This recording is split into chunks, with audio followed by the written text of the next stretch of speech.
सोम मंडल से जो श्रावित जो धारा है वह साक्षात शिव की प्रिया है। उस धारा को कह रहे हैं, उसको क्या करना है, मेरुदंड की ओर से दिव्य और अनुपम सुषुम्ना में पूरित कर देना चाहिए। सुषुम्ना वाही, उस धारा को भी सुषुम्ना वाही बना देना चाहिए। जब सुषुम्ना पूर्व की ओर से भी पूरित हो जाती है, पश्चिम की ओर से भी पूरित हो जाती है, तब निश्चित रूप से खेचरी होती है। खेचरी मुद्रा के इस अभ्यास से उन्मनी अवस्था उत्पन्न होती है, मनोन्मनी अवस्था उत्पन्न होती है, राजयोग की अवस्था उत्पन्न होती है।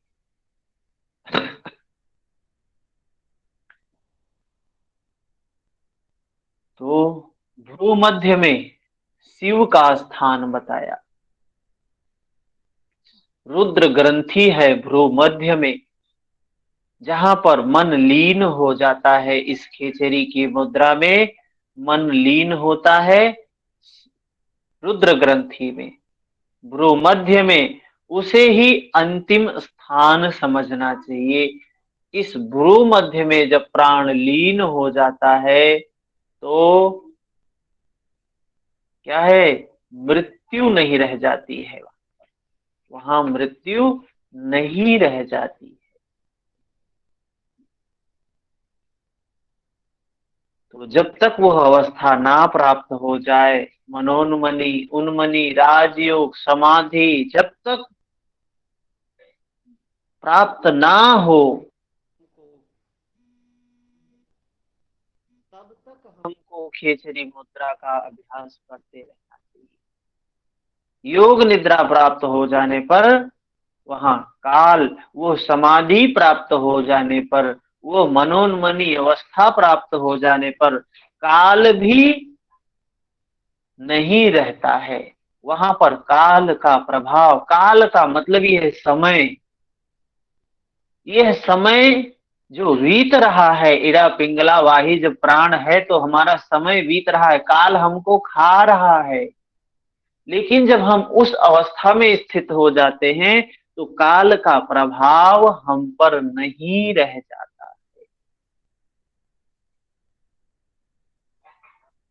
तो चित्त को निरालंब करें, आलंबन से रहित करें, किसी प्रकार का संकल्प विकल्प ना हो। इससे साधक बाहर भीतर क्या है, घट के समान आकाश में निश्चित रूप में स्थित रहता है, खाली रहता है। यहां तक हम लोगों ने कल देखा था। आगे 51 नंबर श्लोक। बाह्य वायुर्यथा लीनस्तथा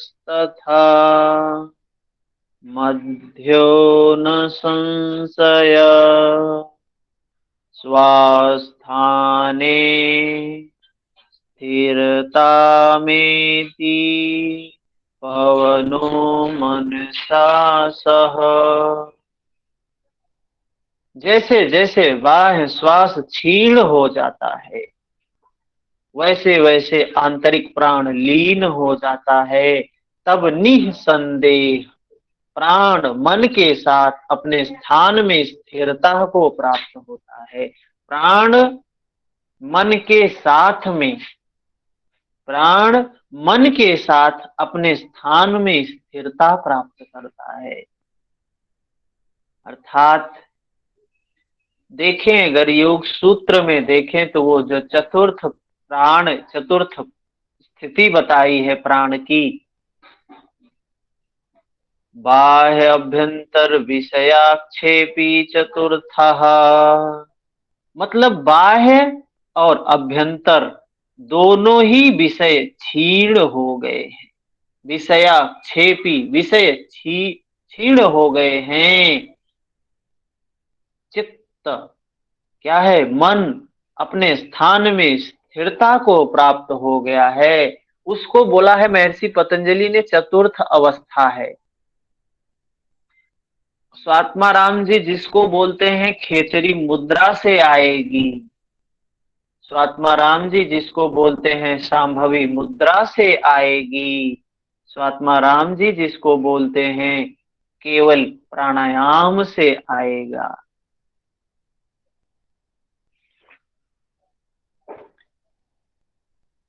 नेक्स्ट श्लोक।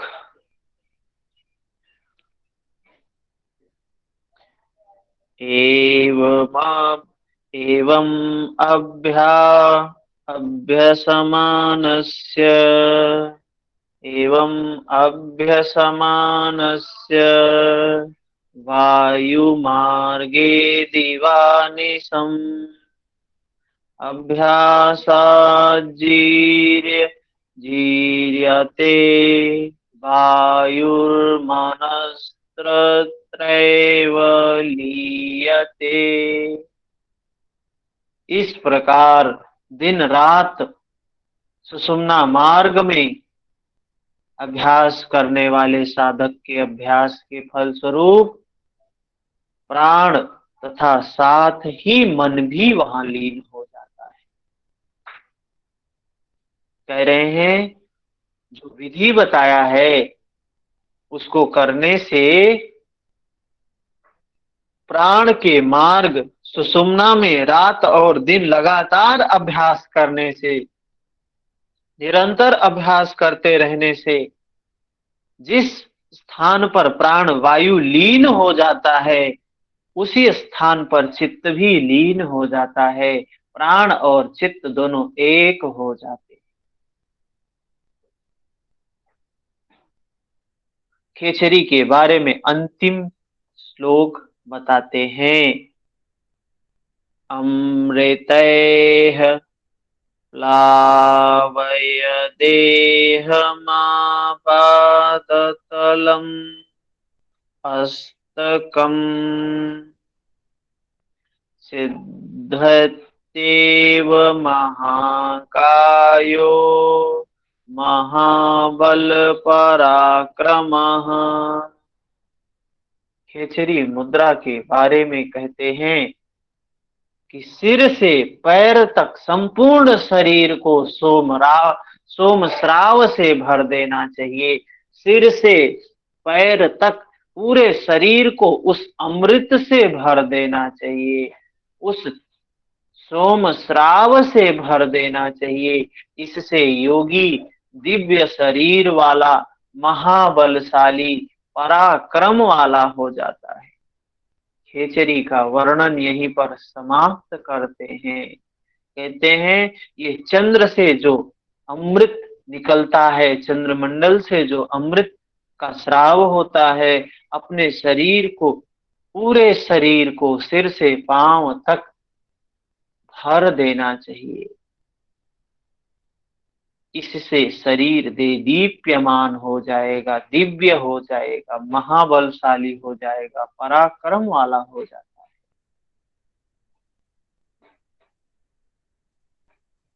इति खेचरी।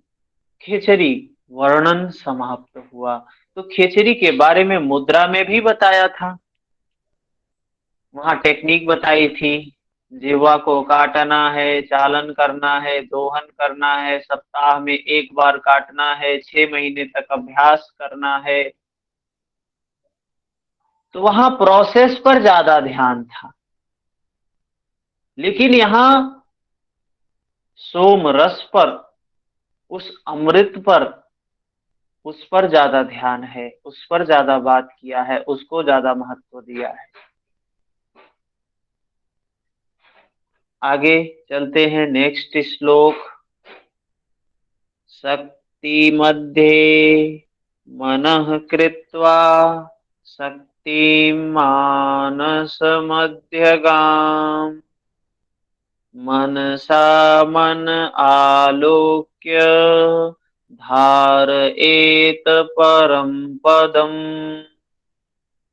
कुंडलिनी में मन को स्थिर करें, मन को उस कुंडलिनी में स्थिर करें, मन में कुंडलिनी को स्थिर करें, मन को कुंडलिनी में, कुंडलिनी को मन में। अर्थात प्राण को मन में, मन को प्राण में।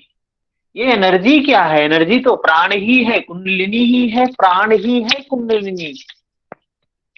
और उसको मन में लय करने की बात कहते हैं, मन को प्राण में लय करने की बात कहते हैं, अर्थात कुंडलिनी में लय करने की बात कहते हैं।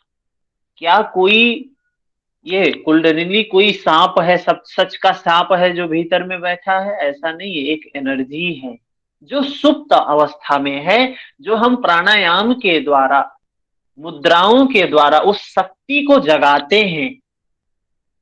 और शक्ति क्या है? सर्वशक्तिमान है प्राण। अरे आपने तो प्रश्नोपनिषद पढ़ा ही है ना? प्रश्नोपनिषद जो लोग अभी जुड़े हैं उन्होंने नहीं पढ़ा होगा, लेकिन जो लोग पीछे क्लास किए हैं उन्होंने प्रश्नोपनिषद पढ़ा होगा। तो वहां एक प्रश्न है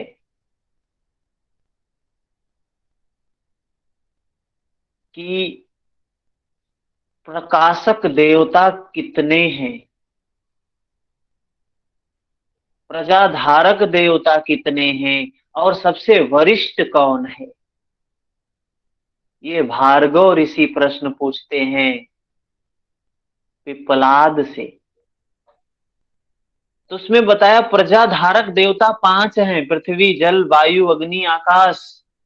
और प्रकाशक देवता है इंद्रियां और मन, ये प्रकाशक हैं।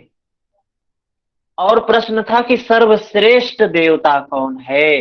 तो प्राण को सर्वश्रेष्ठ बोला गया है। अब इसी का नाम कुंडलिनी, वो समझ लीजिए कि कुंडलिनी शक्ति है, वह प्राण है जो सुप्त अवस्था में है। उस प्राण को जगाने की बात कहते हैं मुद्रा से, आसन से, प्राणायाम से। वो प्राण जागेगा, ऊर्ध्वगामी होगा, चक्रों का भेदन करेगा, वो परम स्थिति तक पहुंचेगा। तो कुंडलिनी मन में ये एक सिर्फ समझाने के लिए 3.5 हाथ की है, 3.5 फेरा मारे हुए है, सर्प के आकार की है, अपने फन को वहां पे रखी हुई है, मुख पर सुषुम्ना के द्वार पर रखी हुई है। लेकिन समझने के लिए हम क्या समझे उसको कि वह प्राण ही है, एक प्रकार की शक्ति ही है, जिसको शक्ति भी बोला गया है। और उसी सुप्त शक्ति को जगाना है। वह शक्ति ही चक्रों को, द्वारों को खोलते हुए, ये चक्र क्या है? एनर्जी सेंटर हैं, वो भी शक्ति के केंद्र हैं। उन शक्ति के केंद्रों को खोलती हुई ऊपर उठती है। परम चक्र जो है शिव रुद्र, वो शक्ति अपने प्रियतम शिव से मिलती है। अथाह सागर है वो शिव शक्ति का स्थान। एक गीत कैवल्य धाम में चलता है, पिछली बार सुनाया था आप सभी को। भृकुटी महल चढ़ देख पियारे, जागे ज्योति अपाराओ। क्या है वो शक्ति? ये कुंडलिनी शक्ति भ्रुकुटी के मध्य, भ्रुकुटी के ऊपर चढ़कर जब चढ़ती है तो वहां देखती है जागे ज्योति अपार, अपार ज्योति जल रही है वहां पर।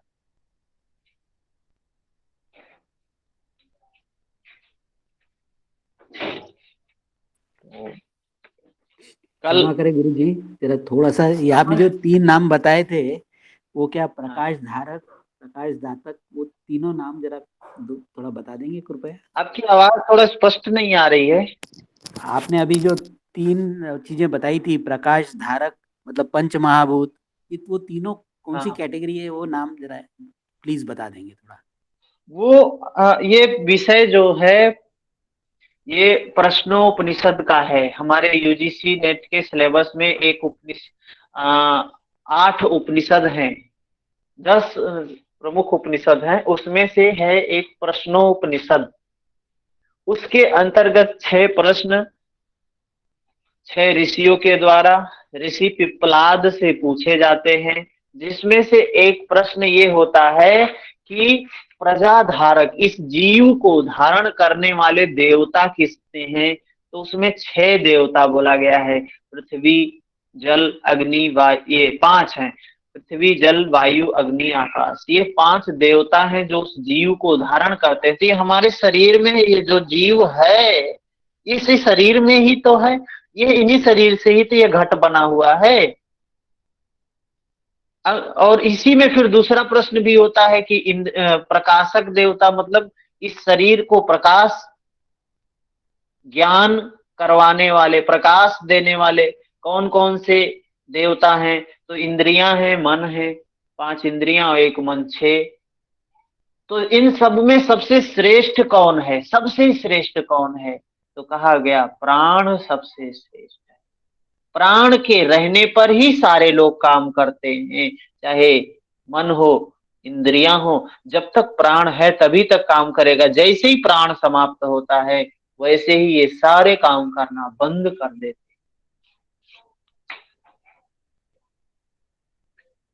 ठीक है, धन्यवाद गुरुजी। प्रश्नोपनिषद में वो डिटेल में हम वहां पढ़ेंगे। तो क्या बताया यहाँ पे? कुंडलिनी में मन को स्थिर करें, मन में कुंडलिनी को स्थिर करें, मन से ही मन को देखकर उस परम पद का चिंतन करना चाहिए।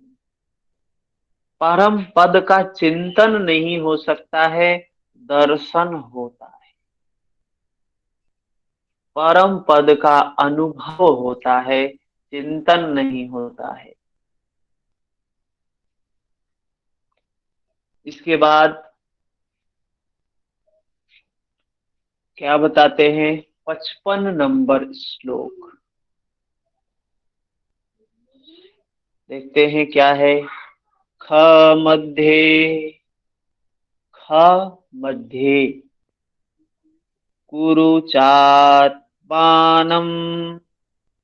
आत्म मध्ये च खं कुरु सर्वं च खमयं कृत्वा न किंचिदपि चिंतयेत्। स्वयं को आकाश में और आकाश को स्वयं में, स्वयं को आकाश में, आकाश को स्वयं में करें। अर्थात मैं भी खाली हूँ, आकाश भी खाली है, आकाश खाली स्थान है, मैं भी खाली स्थान हूँ। इस प्रकार सबको आकाश में करके क्या हो जाना है? संकल्प रहित हो जाना है, विचार शून्य हो जाना है, किसी भी प्रकार की चिंता से मुक्त हो जाना है।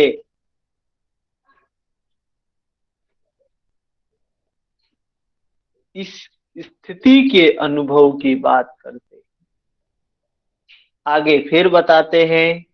अंतः शून्यो बहिः शून्यः शून्यः कुंभ इवांबरे अंतः पूर्णो बहिः पूर्णः पूर्णः कुंभ इवार्णवे।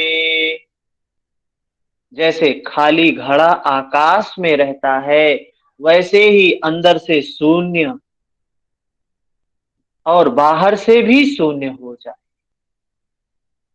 सोचिए, आकाश में जो घड़ा होता है अंदर से भी खाली होता है, बाहर से भी खाली होता है, क्योंकि आकाश तो स्वयं में एक खाली स्थान है।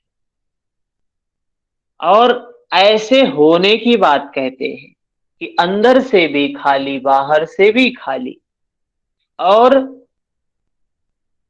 अंतः पूर्णो बहिः पूर्णः, अंदर से भी भरा हुआ, बाहर से भी भरा हुआ। अर्थात कैसी अवस्था? ये घट, ये घड़ा जैसे समंदर में होता है, नदी में होता है, पानी में होता है। पानी में अंदर में जब घट होता है, घड़ा होता है, उस समय अंदर से भी पूर्ण होता है, अंदर से भी भरा हुआ होता है, बाहर से भी पूर्ण होता है, बाहर से भी भरा हुआ होता है। तो यह स्थिति की बात कहते हैं।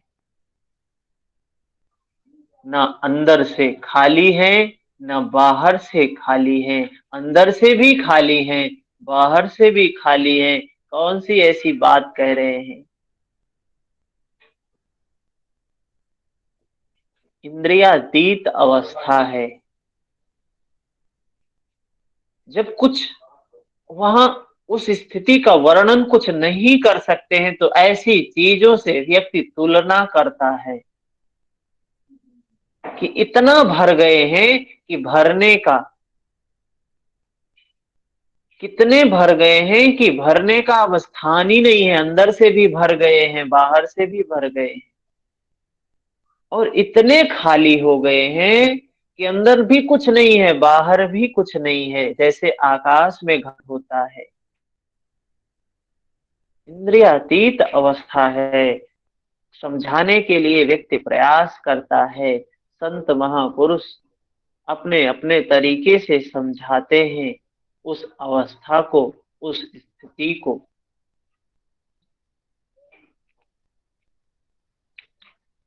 अगला श्लोक।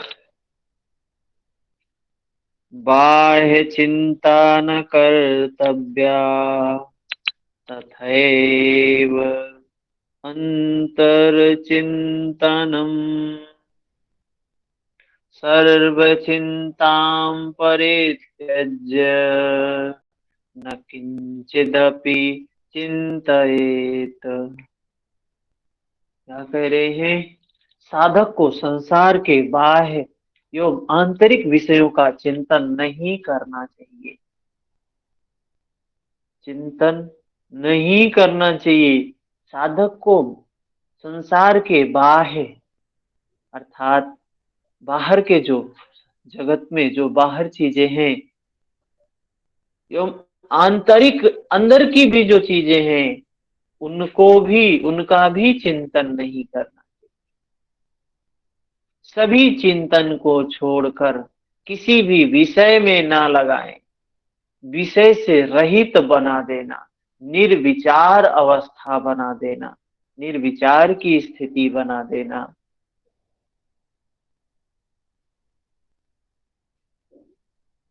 तो वही बात वही है कि महापुरुष, संत, गुरु सिर्फ उसको समझाने का प्रयास कर रहे हैं उस अवस्था का। और कैसे समझाए कोई व्यक्ति? तो तरह तरह से समझाने का प्रयास करता है, तरह तरह की बातें बताता है कि वो अवस्था मतलब अब उसमें कुछ भी नहीं है, सब खाली हो गया है। न बाहर के कोई विषय है, न भीतर के ही कोई विषय है। बाहर के विषय अगर बुरे हैं तो अंदर के अच्छे हैं, तो अंदर वाले विषय तो होने चाहिए ना। लेकिन वो भी समाप्त हो जाता है, वो भी छूट जाता है। दोनों विषय से रहित। महर्षि पतंजलि बोलते हैं, योगश्चित्त वृत्ति निरोधः। योग चित्त वृत्तियों का निरोध है। चित्त की वृत्तियां कितनी हैं? प्रमुख रूप से दो प्रकार की हैं, क्लिष्ट हैं, अक्लिष्ट हैं। अरे क्लिष्ट को मार दो, क्लिष्ट को नष्ट कर दो, बुरे को नष्ट कर दो, अच्छे को नष्ट करने की क्या जरूरत है? लेकिन अच्छे को भी महर्षि पतंजलि ने ये नहीं कहा है कि वृत्ति अक्लिष्ट वृत्ति निरोधा। उन्होंने वृत्ति निरोधा कहा है, जो दो प्रकार की है, अच्छी और बुरी है। बाहर बुरी है तो अंदर में अच्छी है। अच्छी और बुरी दोनों को छोड़ना है, दोनों को नष्ट करना है। वही बात सात्माराम जी भी कह रहे हैं। कि विषय रहित हो जाना, चाहे अच्छा विषय हो चाहे बुरा विषय हो। योगी के कर्म कैसे होते हैं, हमने पढ़ा है योग सूत्र। कर्म शुक्ला कृष्णम योगिना, आ शुक्ल आ कृष्ण, न पुण्य कर्म करता है योगी, न पाप कर्म करता है, दोनों से रहित होता है। तो वही बात कह रहे हैं स्वात्माराम जी भी। आगे नेक्स्ट श्लोक में, संकल्प मात्रक संकल्प मात्र कलनैव जगत संग्रम, संकल्प मात्र कलनैव मनोविलासः, संकल्प मात्र मतिमुंज सृज निर्विकल्पः, माश्रित्य निश्चयम् अवाप्यनुहि राम शांतिनम्। हे राम, सारा संसार मन की ही रचना है, मनु पुत्र है, मन की ही संतान है। सारा संसार काल्पनिक जगत है, सारा संसार काल्पनिक जगत भी मन का ही व्यापार है।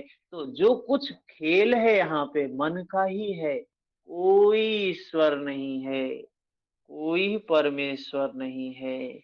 ये राम जो कहते हैं, राम जो संबोधित किया है, हे राम, किसको बोला है राम? जो कण कण को धारण करता है, जो अणु अणु को धारण करता है। राम कोई शरीर नहीं है, राम कोई राजा नहीं थे जिनको भगवान बोल रहे हैं, स्वात्मा राम जी कह रहे हैं राम। राम का मतलब है जो रम गया है। रमा क्या है? जो ये प्रकृति का स्वभाव है, उत्पन्न होने का, नष्ट होने का, अनित्यता का जो स्वभाव है, उसको कह रहे हैं हे राम। सारा संसार मन की ही रचना है। हम अपने मन के द्वारा ही जाल में फंसे हुए हैं। मन से ही हम बंधन उत्पन्न करते हैं, संस्कार उत्पन्न करते हैं और उसी में उलझे रहते हैं। और मन निर्मल हो जाए तो मुक्त हो गए। किसी ईश्वर की पूजा करने की जरूरत नहीं है, किसी परमेश्वर की पूजा करने की जरूरत नहीं है। उस राम की पूजा करने की जरूरत है, उस राम को अनुभव करने की जरूरत है, जो नित्य है, जो हमारे अंदर में है, तुम्हारे अंदर में है, सबके अंदर में है, कण कण में जो प्रकृति का वो नियम जिसको राम कह के संबोधित कर रहे हैं। ये जगत, जो कुछ ये जगत दिखाई दे रहा है, विश्व दिखाई दे रहा है, क्या है? मन की ही उपज है, मन की ही संतान है। हम लोग भी मन से ही उत्पन्न हुए हैं, इसीलिए हम लोगों को कहते हैं मनु पुत्र है, मन की ही संतान है, मनुष्य है। मन के सभी रचनाओं से चित्त को सर्वथा अलग कर, मन के सभी व्यापार से चित्त को अलग कर दे, निर्विकल्प कर दे, की स्थिति को प्राप्त होकर निश्चय ही शाश्वत शांति प्राप्त होगी। निश्चित रूप से वो शाश्वत शांति प्राप्त होगी, शाश्वत विजय प्राप्त होगी। तो शाश्वत विजय क्या है? अपने मन को विकारों से मुक्त कर देना ही शाश्वत विजय है।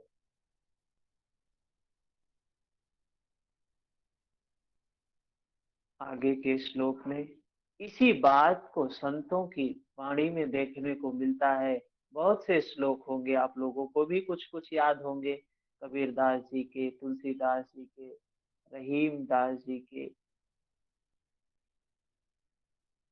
ऐसे बहुत से संतों ने मन के बारे में बताया है। गीत भी ऐसे बहुत से हैं मन के बारे में। मन ही सब कुछ है। अगला श्लोक 59 नंबर श्लोक। कर्पूरमनले यद्वत् सैन्धवं सलिले तथा तथा संधीयमानं च मनस्तत्वे विलीयते। कह रहे हैं अग्नि में कपूर, जल में नमक, वैसे ही ब्रह्म में संलग्न मन तत्व में विलीन हो जाता है। बात जो मैं शुरू से कहता आ रहा हूं, योग सूत्र भी पढ़ा रहा था तो भी कहा, उसी सत्ता की बात कर रहे हैं, उसी नित्यता की बात कर रहे हैं। जो प्रकृति का स्वभाव है, उत्पन्न होना नष्ट होना, जो स्वभाव है, जो तरंग है, उत्पन्न होती है नष्ट होती है, उसी तरंग की बात कर रहे हैं।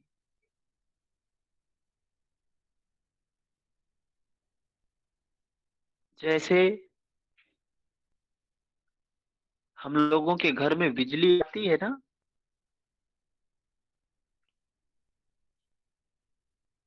बिजली आ रही है तो फैन चल रहा है, लाइट जल रही है, टीवी चल रहा है, सारा सिस्टम हमने बैठाया है अपने घर में। बिजली आ रही, लेकिन महीने के बिल भी आता है साथ में। तो क्यों आता है ये बिल? सोचा कभी आपने? कुछ ऐसी एनर्जी होगी जो उत्पन्न होती है, नष्ट हो जाती, तुरंत उत्पन्न होती है और नष्ट होती है। बिजली आ रही है, हमको तो दिख रहा है, बल्ब जल रहा है, कंटिन्यू जल रहा है। दीपक हमको दिखता है कि ये तो कंटिन्यू जल रहा है, लेकिन कोई एनर्जी है जो उठती है, तुरंत आके ऊपर नष्ट हो जाती है, उठती है ऊपर आके नष्ट होती है। वो इतनी तीव्र गति से होता है कि हमको पता ही नहीं चलता है। तभी तो बिल लेते हैं बिजली वाले। तभी तो जो दीपक जलता है उसमें कोई न कोई ईंधन जलता है। ऐसे ही वो सत्ता है जो अनित्य है, हर क्षण उत्पन्न होती है, हर क्षण नष्ट होती है, लेकिन हमको पता नहीं चलता है। जैसे हम बिजली को आंखों से भी नहीं देख पाते, लेकिन मशीन से तो पता चलता है ना कि आ रही है, जा रही है, आ रही, मतलब कोई तरंग है जो उत्पन्न होती नष्ट होती, उत्पन्न होती नष्ट होती, उत्पन्न होती नष्ट होती है। कोई ना कोई तरंग है, कोई ना कोई एनर्जी है जो तुरंत उत्पन्न होती है, नष्ट होती, प्रति क्षण वो चल रही, और इतनी तीव्र तीव्र गति से होती है कि इधर स्विच ऑन करो 1 किलोमीटर दूर भी तुरंत पहुंच जाती है। कितनी तेज गति है उसकी, सोचिए। ये तो व्यवहार की बात है ना। वो एनर्जी, वो एनर्जी ही उसी, उसमें भी वही एनर्जी है जो उत्पन्न होती है, नष्ट होती है। कह रहे हैं कि अग्नि में कपूर, जल में नमक, वैसे ही उस एनर्जी में मन जब लीन हो जाता है, उत्पन्न होना नष्ट होने के स्वभाव में मन उसमें लीन हो जाता है, उसको शाश्वत रूप से जानते रहता है। संप्रज्ञात जिसको महर्षि पतंजलि ने बोला है, उसमें मन लीन हो जाता है, लय हो जाता है। ज्ञेयं सर्वं प्रतीतं च ज्ञानं च मन उच्यते। ज्ञानं ज्ञेयं समं नष्टं नान्यः पंथा द्वितीयकः। जो कुछ भी जाना जाता है वह सभी ज्ञान की वस्तु है। आ गई बात ना वही? क्या बात आ गई? संप्रज्ञात की बात आ गई, जानने की बात आ गई, दृष्टा की बात आ गई, साक्षी की बात आ गई। जो कुछ भी जाना जाता है वह सभी ज्ञान की वस्तु है, और ज्ञान ही मन कहलाता है। ज्ञान और ज्ञान की वस्तु को समाप्त करने के अतिरिक्त कोई दूसरा उपाय भी नहीं।